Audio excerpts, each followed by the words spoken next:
and welcome to Create and Inspire. This is Amanda from Rise and Procraftinate, and today we're going to be doing some ink smushing with Distress inks and Nuvo Shimmer powders at the same time.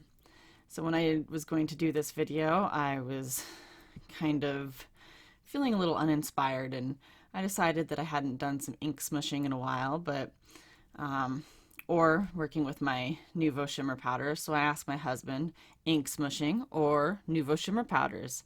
Well, he didn't really know what I meant by ink smushing or Nuvo Shimmer powders, so I explained what both of them were, and he goes, why can't you do both? And I'm like, well, I guess I can. So that's how this video went.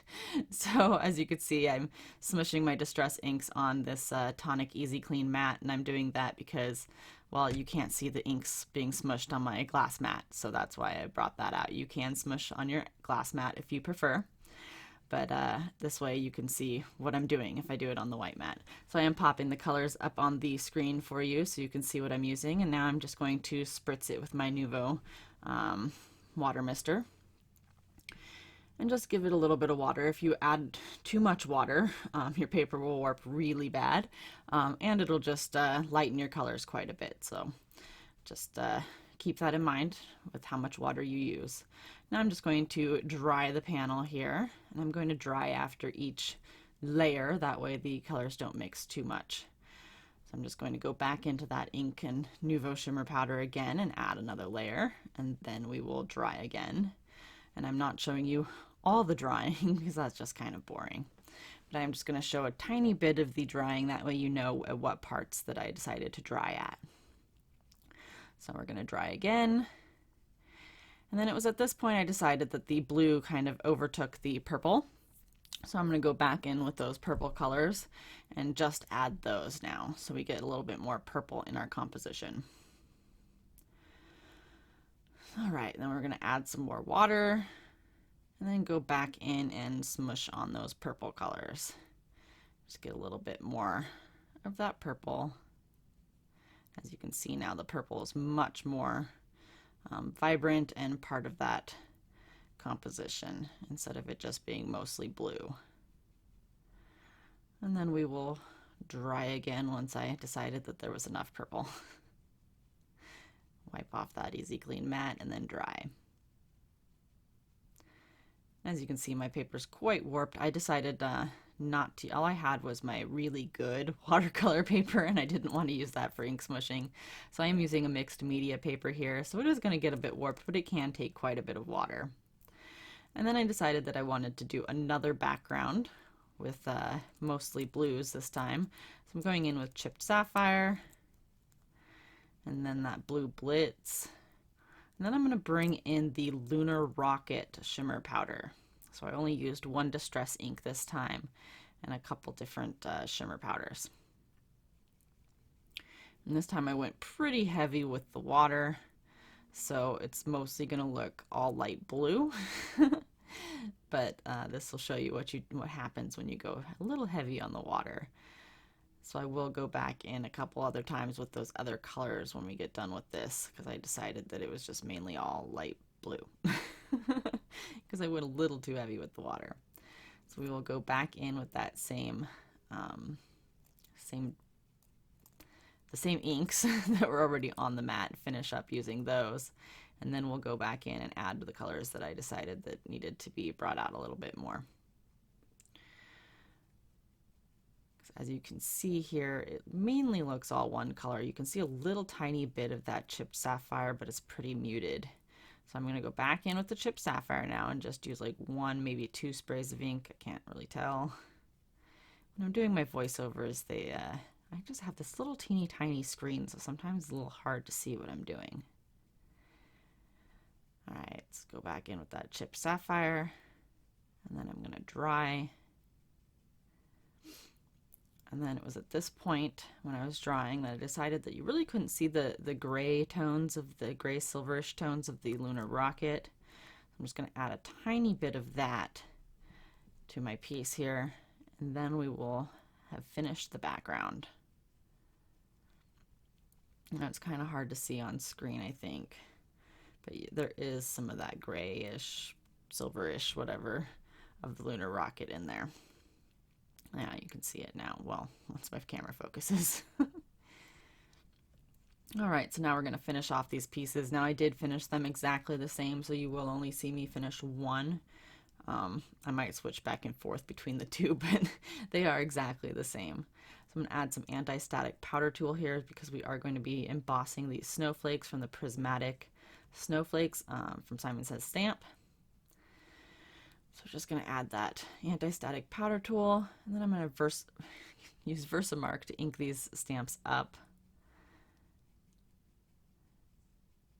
Ink them up real good. This is the first time that I'm using them, and it's going to be really hard for me to see the ink. You're not going to see it at all, but it's going to be really hard for me to see the ink. Usually you can see some like clear shiny bits on your paper, but because my my paper is already shiny from the Nuvo Shimmer powders, it was really hard for me to see if I had gotten a good impression on these backgrounds. You can see me tilting it there, and even with me tilting it, I really couldn't see that I got a good impression or not. And I did tape down my paper just because I was stamping off the edges. I didn't want to move just in case I did want to go in for a second stamping, but honestly I couldn't tell whether it was stamped or not. So I just kind of crossed my fingers and hope it worked. So I did stamp that other one, and then I'm coming back in with the smaller snowflakes in the stamp set, and I'm going to stamp those as well. But this time I'm going to go in with the Holographic embossing powder by Ranger. Now you're not going to be able to see this real well on screen, but you can see it in person. It just kind of fades into the background and just adds more sparkle to the background. But I did want to show you this just to say that I did it. But it doesn't really show up real great on camera. The holographic embossing powder shows up really great on dark cardstocks. But on lighter backgrounds, it just kind of fades into the background, but it's kind of just adds a little something extra. So I did stamp those, and then I'm just going to cover that with the holographic embossing powder. And then I'll heat set that off screen. So because these were fairly warped, I did decide to go ahead and add score tape to the back of these. I'm just going to burnish that down before I pull off the release paper. And when I add score tape to my panels, I just pull off the release paper for the corners and kind of fold it back. And then I'm going to add some liquid glue to the center there. And then when I get it lined up, I stick down just those corners. That way, if I get my piece off kilter here, I'm only dealing with the stickiness on the corners and not all the sides. That way, if I do have to pull it up, it's not as big of a deal as trying to pull up the entire sticky sides, if that makes any sense. So these Winter Wonderland sentiments are from the Sizzix Snowflake Doodles stamp and die set. It's got some snowflakes and some swirly bits, and these words Winter Wonderland. It's got the word and the shadow there. So I cut the word out of the Simon Says Stamp holographic cardstock. I had a scrap that I used. And then I had some shimmery vellum in my stash that I have no idea where it came from. But I used that as the shadow part. So just going to adhere those down, and I just put tiny little dots behind the holographic cardstock on the vellum. That way I'd hide my adhesive so you can't see it because glue tends to show up through the vellum. So I got my card panels adhered to my card bases, and then I just wanted to add some snowflakes to the inside, and I used one of the sentiments from Simon Says Stamp Inside Christmas Greetings, which is one of my favorite greetings, Christmas greetings stamp sets. I believe that one came out last year, I think. And I did just mask off the top portion of my card base there for that very large snowflake in the upper right hand side. That way I wasn't stamping on the top of my card base. It did make me have to apply a little bit more pressure on that snowflake to get a full stamp.